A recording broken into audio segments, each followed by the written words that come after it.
Your brain is the most powerful weapon in the world. Once you put away your phones and your computers and all that we have nowadays, yeah, it's great. We're up to date. But your brain is the only thing you have when you're going through depression, when you're going through hard times, when you're going through death, real life. You can't Google that, man. You're alone. You're alone. You may have a shrink you're going to, you may have a best friend you're going to, but there's 24 hours in the day where you're alone in this brain, and your brain is talking to you in all kinds of ways, and it wants to control you and pull you in these different pockets.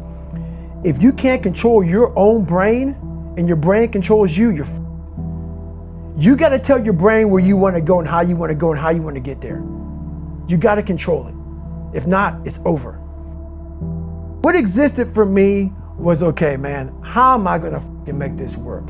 And all I knew back then was hard work. The only way anything gets accomplished. That's all I heard back in those days. You got to work hard. You got to work hard. I'm not getting I can't get this paragraph. I can't remember what the f***'s in this paragraph to pass this test to get in the military. Read it again. Still not getting it. Read it again. But if you're not getting it, write it out. And that's how I started learning. Okay, well, I got to write out everything I do. And then write it out again. And write it out again. And guess what happened? I got it. I can't swim. I'm negative buoyant. Go back again. I can't swim. Go back again. Go back again. Go back again. I got it. I realized if I keep going back and going back and going back until the just becomes, your mind will say, okay, we're gonna figure it out, because he is not going to stop. It's not like I'm gonna try one more time. No, it's just like alarm clock goes off, boop, we're going back. I can't read right, we're going back. I gave myself no way out, and my mind realized that. They said, okay, we're gonna adapt and overcome now. Like a lot of people say, trying hard. Your mind knows, man. It knows this guy's bullshitting me, man. This guy's lying. There's no truth behind it. When I was in Navy SEAL training, people go, how were you there for 18 months? The program was only 6 months long. You were in 3 hell weeks in 1 year. No one's ever done that. How did you do that? I talk about the new norm. When I lived in a $7 a month place when I was growing up for a short period of time, I loved it. I didn't know any different. That was my norm. Once we moved out of that place, we moved to a $236 a month place. I was like, I never want to go back to that little piece of shit. But if you go back to that $7 a month place and you realize this is where I live, this is all I got, your mind says, roger that, this is home. So when I was going through Navy SEAL training for 18 months and going back through all the hard parts over and over again, I told myself after the first time, I knew it was gonna be a long journey there. My body was breaking down. It was just how it was going on. I said, you know what, this is my new norm. So my mind said, it's like going to work. Like you go to work, you put your suit and tie on, I go into suffering every day.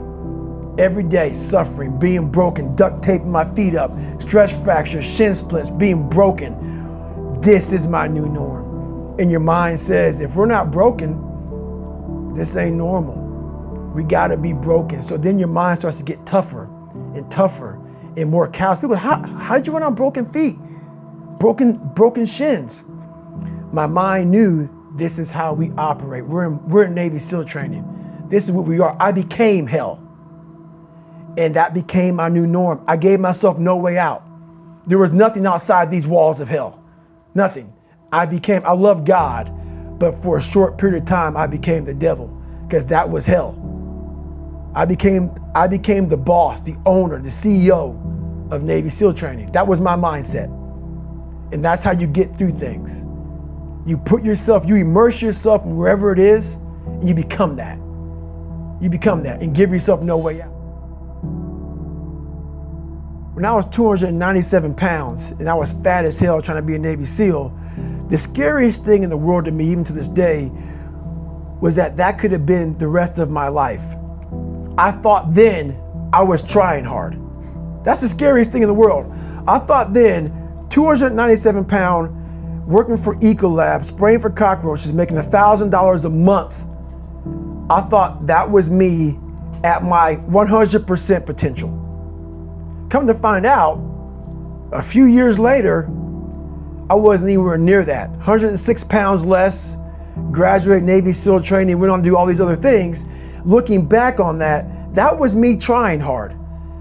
That's why people gotta understand, what is in us, we have no idea until we start trying hard. And I mean really trying hard, where you're obsessed with, hey, this is my new norm. My new norm is that, wow, this isn't always fun.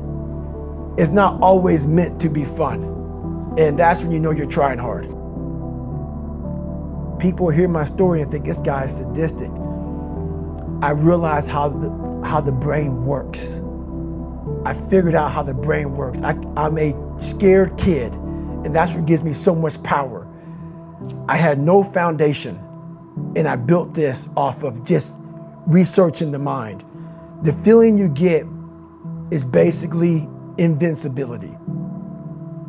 You realize that you can't do it all the time.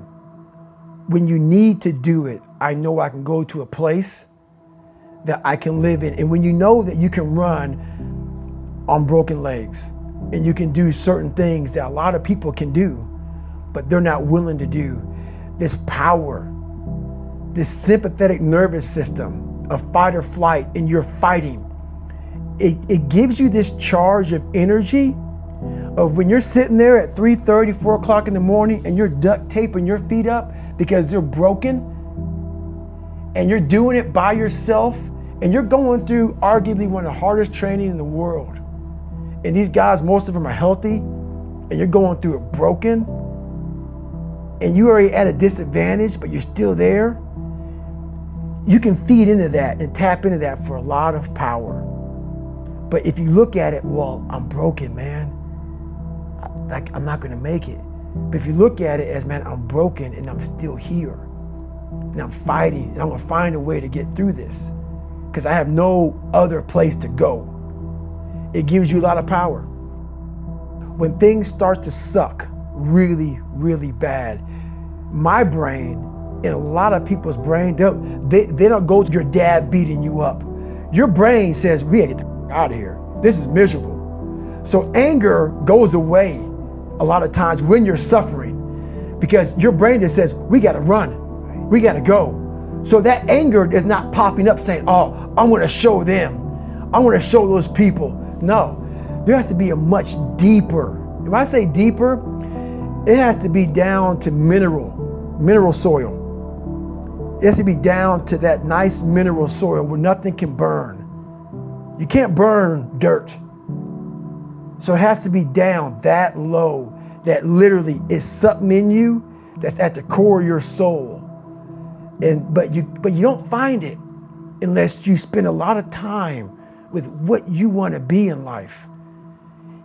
I can't give that to you. Right. You can't give it to somebody. When you find your true passion in life, and my passion for me was like, oh, I want to be, I don't give a Navy SEALs, Army, I don't give a shit.